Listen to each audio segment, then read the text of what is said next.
Hello and welcome back to Split Screams. I'm Sean. Shelly's going to be sitting this one out this week because she's not feeling great. But we still wanted to get our videos back on track and get the ball rolling again. So unfortunately for this video, that leaves you stuck with me. Sorry. But it's good to see everyone again. We would have been back sooner, but we wanted to stick to that classic YouTube business strategy of putting out one video that everyone seemed to like pretty well, and then disappear and lie dead and dormant for 4 months. It's like the old saying goes, strike while the iron is cold and dirty and rusted and nobody cares about the iron anymore. So, onward. Speaking of resurrecting things no one remembers or cares about, welcome to the first episode in our new, potentially ongoing series, Reboot Rumble, where we pit an original horror film in a no-holds-barred slobber knocker against its shiny new reboot counterpart. So let's kick off this run of repetitious rivalries and crown ourselves a champ. I hit the mic.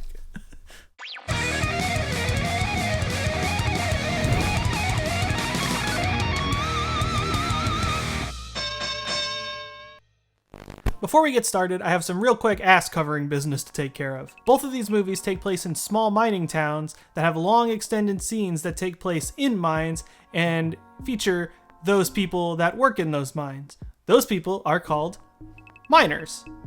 Not to be confused with this word. Anytime you hear me say anything about miners in this video, please know I'm talking about this word. Please don't write letters.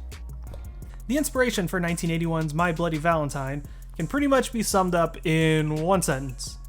What if Halloween, but Valentine's Day? Honestly, that's pretty much all you really need to say about it. It solely exists to capitalize on all the previous calendar killers that came before it in Halloween, Black Christmas, Friday the 13th, any of those kind of movies. And it somehow manages to feel like an even lower budget version of those three movies, while somehow it shockingly costs even more than all of those three movies combined to make. The 2009 reboot, My Bloody Valentine 3D, basically solely exists to capitalize on the trend of the 2000s of taking things that were trends in the 80s and rebooting them. That started with the wildly successful Texas Chainsaw Massacre prequel and went on through every other possible 80s horror IP you could ever think of, including My Bloody Valentine. But we're not here to judge these against the grand scheme of movie history. We're here to judge them against each other. So what is My Bloody Valentine? So the story essentially boils down to this. 20 years ago, in the Canadian mining town of Valentine Bluffs, a group of miners became trapped deep in the cavernous tunnels of the mine due to a methane leak and an ensuing explosion. The rest of the town was unaware of the catastrophe because they were all attending the traditional Valentine's Bluffs Valentine's Day dance, which two of the supervisors in charge of the miners' safety had hauled ass too early, ditching the rest of their crew to be unknowingly trapped under the earth. Eventually, the sole survivor, Harry Warden, is found by a rescue crew after having gone insane and resorting to cannibalism, devouring the remaining miners.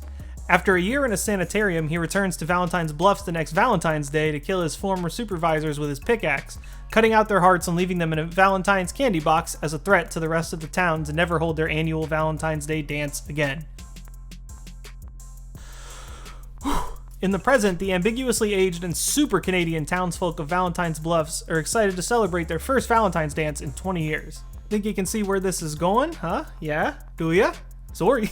Also adding filler pages to the screenplay of this movie is the love triangle between couple Axel and Sarah and TJ, the son of the mayor who had skipped town years ago and is now suddenly returned. The rest of the movie pretty much plays out like you'd expect. They start preparing for the dance, people start dying, no one knows who the killer is, more and more people die, tensions rise, you know the drill. It's pretty much your standard paint-by-the-numbers slasher plot. Fast forward 28 years, and we've got the release of the reboot in 2009. While not nearly as Canadian as its chronologically precursive counterpart, it still carries on its Canadian pride by looking like it would fit right in any Friday night lineup on the CW. And speaking of the CW, oh shit, it's Dean motherfucking Winchester himself! Anyway, Harry Warden's Mind Trap story is pretty much the same in this one. The movie also no longer takes place in Valentine's Bluff this time around. Score one rare victory for subtlety in this series. The biggest difference in this story, though, is that when Harry Warden escapes and goes on his 1 year later killing spree, he also attacks a group of teens having a party at the mine.